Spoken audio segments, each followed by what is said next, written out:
Olá pessoal, tudo bem com vocês? Sejam todos muito bem-vindos ao Clube dos Dividendos. Eu sou Bruno Mazzoni. Esse vídeo vai ao ar dia 23, domingão. Então um ótimo domingo, sempre na hora do almoço, Magazine Luiza. Na hora do cafezão, café da manhã, falo sobre Itaúsa. Então se vocês gostam desses dois ativos, semanalmente a gente tem as atualizações. E como ambos, eu utilizo mais a parte técnica, operacional, semanal para atualizar, acabo colocando bastante conteúdo macro em torno desses dois conteúdos. Certo? Hoje não vai ser diferente. A gente vai falar um pouquinho sobre o desconto do Ibovespa, cenário macro aqui que tange bastante, o ICOM, ações de varejo. Então, curva de juros versus o IPCA de 12 meses, o que a gente deve esperar para esse miolo de ano. Tá? Óbvio que inflação, na minha opinião, óbvio não, na minha opinião, tem muito a ver com câmbio. Então, dou uma tagarelada com câmbio também, IGP principalmente. E aí eu caio no micro da Itaúsa para a gente ver uma curiosidade aqui, Créditos pro pessoal da inteligência financeira, para o Pedro Quinot, onde ele capturou aqui uma fala do CFO da Magazine Luiza, que tem como principal objetivo no curto prazo, 2024, o Roberto Bellissimo, tá? Voltar à margem de lucro operacional, margem EBIT ali, na casa dos seus 7, 8, até 9%. A gente vai falar sobre esse indicador aqui no curto prazo. E aí eu termino com a análise gráfica. A doída análise gráfica da Magalu, aquela que tem bastante margem ali para a gente cornetar, tá? Os meus vídeos aqui que tem um histórico longo já no canal, mas a gente vem aqui prestar contas para vocês quais são as principais regiões de preço que a Magalu pode ter nessa semana aqui, última de junho, início de julho, tá? Festa Julinas agora, vocês que podem, aproveitem, Eu infelizmente tive uma experiência aí com a minha digna apêndice, e apendicite, tive crise semana passada. Aliás, agradeço a todos que me enviaram aí força na recuperação. Valeu mesmo, pessoal. Disclaimer na tela antes de voltar a falar dela. Eu sou Bruno Mazzoni, analista CNPI técnico. Seja muito bem-vindo ao clube, tá? Mas eu tô indisponível aqui para comer à vontade no vinho quente, que eu gosto bastante. Aqui em Jundiaí sempre faz um friozinho bom, em Louveira também, onde eu nasci. Mas festa junina eu passei. Agora, festa julina, eu acho que eu estarei apto. Então não vejo a hora aí de participar de um arraiá, seja da comunidade aqui, igrejas ao redor ou em algum lugar aí fechado. Gosto bastante, melhor época do ano sem dúvida nenhuma. Aproveitem, Vamos ver se a Magalu também te dá uma felicidade nesse arraiá, se a Magalu vai ter um arraiá. Vamos lá. A gente começa, pessoal, para encher um pouco de conteúdo aqui no vídeo da Magalu, falando do quantitativo, o quão quantitativo está o mercado. Então, se você acredita na tese que a robosada, o fluxo quant, tá de olho no Ibovespa, porque temos aí um desconto quantitativo gritante, tá? Então, o Market Breadth é um indicador muito utilizado por institucional, utiliza médias móveis, e nós estamos no mês de junho descontados. Por isso, até muito provavelmente que o Ibovespa não rompe mínima, Mesmo o dólar subindo, curva de juros abrindo, a gente percebeu o Ibovespa lateral e nessa última semana, principalmente pós-Copom, nós tivemos uma boa notícia. O Ibovespa conseguiu dar uma respirada um pouquinho maior. Ainda super voo de galinha, mas a gente tende a ter no Ibovespa quantitativo fluxo, tá? Então os caçadores de fluxo aí, tá? Estão olhando para a condição técnica do Ibovespa com o viés mais altista, seria a minha opinião. Tá? O Market Breadth descontado aqui, o cupom, apesar de hawkish, veio unânime, o que o mercado custou. Taxa de juros, apesar de não ser cortada, conseguiu ali performar como aquilo que o mercado esperava. Em quem bateu a taxa de juros estática? No setor de varejo, sem dúvida nenhuma. Tá? Sem dúvida nenhuma ali foi o que bateu. O cenário macro brasileiro, pessoal, tem uma aposta muito clara. Uma aposta no futuro, não é o presente. Que aposta é essa? A Faria Lima aposta que a inflação vai voltar. Então, parte da curva de juros, da abertura de curva de juros esse ano, pessoal, parte no primeiro trimestre veio de ventos internacionais. Em abril, segunda quinzena, doméstico. Nós tivemos a alteração do superávit, vai ou não vai, dividendos da Petrobras, desoneração da folha, que foi uma bomba fiscal desse ano aqui.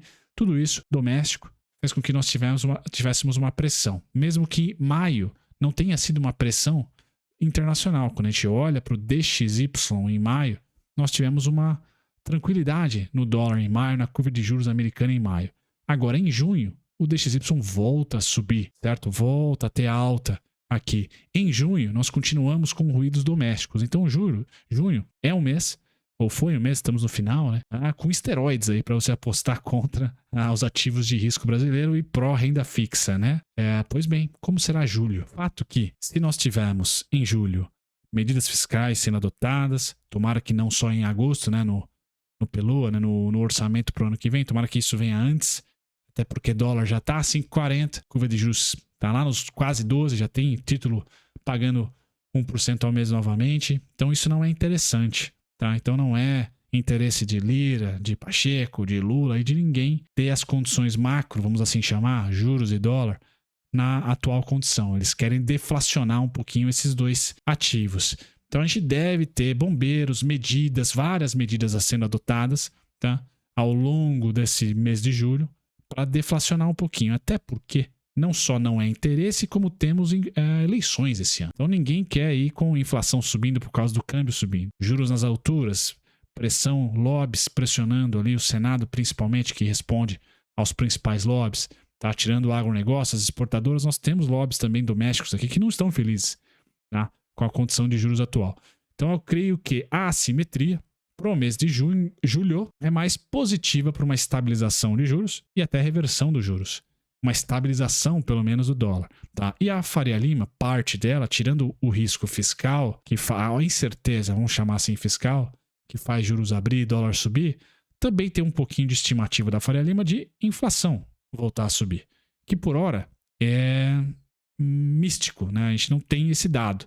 Tá? Não está se demonstrando no IPCA, pelo menos nos seus 4%, uma volta lá para os 5,20%. A gente não tem essa condição por hora. Pode ser realidade? Sem dúvida nenhuma, pessoal. Pode ser uma realidade, assim como foi ali entre 2018 e 2019. Né? Um rebote aqui da inflação acumulada, indo ali também próximo dos seus 5,20 em 2019, 4,90, alguma coisinha. Isso pode ser uma realidade? Pode. Agora, se a Faria Lima errar, tá? E a inflação não vier, pessoal, e de repente nós tivermos alguma medida, algum band-aid feito, ou seja, pelo Congresso, o maior responsável aí até pelo orçamento de 2021 para cá, ou seja, pelo Palácio do Planalto, eu acho que vai ser uma combinação dos dois. Acho que tanto o Congresso como o Palácio do Planalto vão apresentar medidas amigáveis fiscais nesse mês de julho para esfriar um pouquinho dos ânimos. Olha, tendo isso em mente, ou como cenário base, o mês de julho tende a ser o primeiro mês do ano de calmaria. Calmaria onde? No câmbio, tá? E na curva de juros principalmente, tá? Pois bem, pessoal, se julho não acontecer, agosto é o mês do desgosto. Agosto é o mês do orçamento. E agosto, então, Bruno, ao menos, não acho que teremos vida fácil na bolsa. Tá? Minha tese esse ano está sendo comprar maio, comprar junho, bastante renda fixa, ou mais renda fixa, renda variável, mais renda variável do que renda fixa, na aposta de um mês de alta forte. Junho não veio, essa alta. Agora eu pulo para julho. Se julho não vier, pessoal, eu cravo. Eu deveria ter ido para o IPCA mais, certo?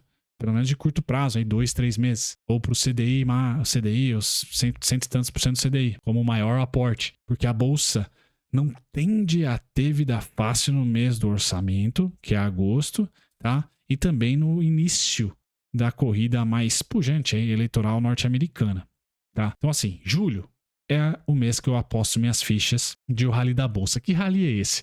Principalmente de small caps, subir ali 20, 30, 40, às vezes até 50, dobrar, dependendo da sua small cap, até pode dobrar em um mês. E será um rally tático. E é isso que eu venho falando e é por isso que eu estou vendendo put e não comprando put nesse momento. Comprando ações e não vendendo ações. Tá? Porque eu espero que esse rally, nesse sanduíche de ano, seja tão rápido, mas assim, tão bom na rentabilidade, que bata os IPCAs todos aí. Tá? É esse o meu momento. Se nós não tivermos o rally em julho, que estatisticamente é um mês de alta para a bolsa, por sinal, pessoal, Brunão murcha, tá? E agosto já vai ser um mês muito mais de 60-40 para renda fixa, talvez, 50-50, e não mais a balança favorável para a renda variável. Tá? Eu não tenho Magalu, não pretendo ter, mas caso tivesse, esse mês aqui seria o mês do maior aporte, ou o mês que eu capricharia mais nos aportes. Tá? E já cadastraria minhas ordens limitadas ali, ou já estudaria minhas operações com derivativos em opções para proteger ou para rentabilizar uma possível alta tática da Magalu. Tá? É isso que eu espero, pessoal. tá? No caso do Ibovespa, se for mais fácil para vocês traduzir no Ibovespa, a minha leitura, o Ibovespa tem um voo de galinha no mês de julho para pelo menos os 123.400, até os 132, 127, 125, 550, tá? Nós fechamos a semana no 121.300. Então, um voo de pelo menos 2.000 pontos, que refletido na sua small cap, pode ser ali 20%, 15%, mais de 10% com certeza, em um único mês. Então, a depender ali de quando você começou a comprar, tá? Eu ali para o fim de março, parei um pouquinho em abril, voltei em maio, tá? E agora também em junho. E devo comprar agora na virada do mês, em julho, os meus aportes. Mais com o maior peso em renda variável, menor peso em renda fixa. Na aposta de que esse mês, no próximo mês de julho, estamos em junho ainda, seja ali o mês dos seus 20%, 30%, 40%. Mas essa é a minha aposta. Por quê? Assim como a Faria Lima está apostando que muito provavelmente a inflação vai voltar a cavalar, tá? Eu aposto que a bolsa vai ter um ralizinho aí. Pelo menos até os 123.500, mas com certeza ali 132 mil é onde eu miro para a bolsa. Nesse possível rally aos moldes de novembro, mais ou menos. Tá? Feito isso, pessoal, rally rápido, rally chato pro holder comprar ao longo do mês de julho. Acredito que julho seja um mês chato, então por isso que se me sobrar um cascalho, semana que vem, semana do PCI, né, na sexta-feira, começando dia 24 de junho, talvez eu até adiante, tá? Faço os meus lançamentos de opção, já que foram vencidas na sexta, faço meus lançamentos semana que vem é uma semana de lançamento de opção para mim, tá? De put, no caso, um foco, e de compra de ações. Tá? Nessa expectativa, pessoal, de estar meio gordinho ali no mês de julho para evitar comprar no mês de julho. E na verdade é o oposto, né? Já olhar ali para lançamentos de call, compra de put, né? Venda de parte de posição nas ações que subirem, se subirem. Tá? Então essa é a minha aposta. Qual que é a sua? Deixa nos comentários. Tá? Parte da minha aposta, pessoal, ela precisa de um certo vento internacional. Que vento é esse? Muito favorável? Dados muito bons do PCI na sexta-feira, inflação? Ou enfraquecimento econômico nos Estados Unidos? Não necessariamente. Acho que consenso lá fora tá bom, até porque tem um prêmio de risco muito grande aqui no Brasil. Então, não necessariamente a gente precisa do internacional favorável. Eu acho que a gente precisa do doméstico falando o que vai fazer no fiscal. Tá? E acredito e torço que os poderes, Congresso e Palácio do Planalto, eles não vão deixar para agosto, para simplesmente só colocar lá no pelô, lá no orçamento. Eles devem ventilar bastante notícia na mídia financeira ao longo da semana que vem, ao longo do mês de julho inteiro. E eu tô otimista, entre aspas, achando que o band-aid vai ser o suficiente, né? Se não for estrutural, o corte, a medida fiscal, etc., ao menos o band-aid será suficiente para uma alta da bolsa até os pontos que eu falei para vocês. E no internacional, simplesmente não atrapalhar. Tá? O dólar não despontar, uma inflação vir muito fora do convencional. Tá? Então eu imagino o internacional nem bom e nem ruim, morno, até porque é verão por lá, a gente já tem um pouquinho no preço de um reaquecimento na parte de serviços, tá? Normal. Então o dólar deve se manter entre 5,54 e 5,38, tá? É isso que eu imagino para o dólar, nenhuma grande melhora para o dólar, estabilização para o dólar, tá? É isso que eu imagino. E aí a bolsa tem um respirinho e a curva de juros também. Então, quem aposta contra o Brasil, entre aspas, contra, tá bom, pessoal? O mercado financeiro nunca é contra, é a favor, ele simplesmente vai aonde tem menor resistência para ganhar dinheiro, né? Então, quem quer ganhar dinheiro hoje com o mau humor, na minha opinião, ele compra dólar. Ele não necessariamente compra DI futuro, né? Acredita que os juros tem muito para onde ir, tá? Então, acho que os juros é uma simetria mais fácil de você apostar contra, ou seja, no fechamento do mesmo, e não na abertura. Já o dólar, esse pode não ter teto e subir. A gente tá falando de dólar a R$6 em algum momento. Legal? Feito isso, o micro. A Magazine Luiza. Créditos pro Pedro Quinotti aqui da Inteligência Financeira. Tá? O CFO e a própria Magalu, mas via a vocalidade do CFO, diz que mais de 1 bilhão ou quase 1 bilhão serão investidos esse ano aqui na Magalu, ao longo do ano, em tecnologia. Tudo isso para melhorar a sua margem operacional, que segundo a companhia, segundo ele, né, o Roberto Bellissimo, CFO, tem como objetivo ser de 8% a 9%. Bom, fiz uma pesquisa rápida aqui no Investidor 10, qual foi a melhor margem EBITDA da Magalu ao longo do ciclo de alta dela, né? E a melhor margem foi de 7,41. Eu não sei se, provavelmente isso muda de plataforma a plataforma. Então o CFO está falando de 8 e 9. Pois bem, a Magalu vem melhorando a sua margem operacional, ainda bem distante da realidade de 2017 e 2018. mas a tendência é de alta. O pior foi 2021, né? A gente tá na casa da dízima periódica aqui de 3,33, a média da última década de 4,2. Então, assim, a Magalu vem melhorando no qualitativo, né? A gente não pode cornetar ela ali. Se falta fluxo, se falta interesse no setor, aí tudo bem. Mas no qualitativo, a Magalu vem melhorando, pelo menos nos números, tá? Então, é uma tendência positiva. O segundo tri, vendas no varejo, não foi uma lástima, muito pelo contrário, tá bem ok. Tá? Então, acho que a Magalu ainda deve reportar um resultado consenso, tá? Não sei se vai surpreender como surpreendeu no primeiro, positivamente, mas eu não esperaria o oposto, né? Surpreender negativamente.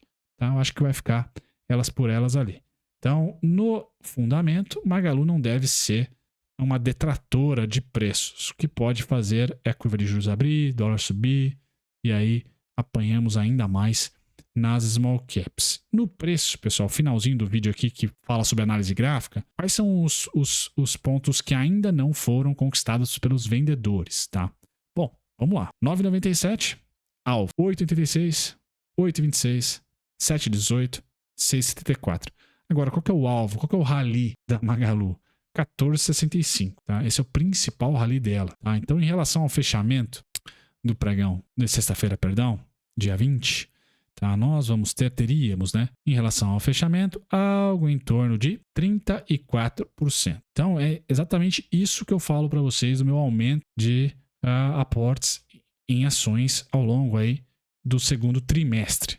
Tá? Lógico que eu utilizo análise gráfica para isso, para eu simplesmente não comprar a mercado, por isso que eu aumento, mas aumento com condição, especulando que vai chegar a um preço tal para tocar meu ponto. Então, na segunda-feira, se eu fosse um alocador da Magalu e eu quisesse antecipar, tivesse dinheiro e não comprasse em julho, porque eu acho que vai subir, e compraria agora, na última semana de junho, para uma especificidade ali, para um capricho, tá? Eu na abertura, se eu tivesse R$200, na abertura eu compraria 100 e R$100 eu cadastraria aqui nos 9,97 ou R$50 9,97 mais 50 nos 8,86.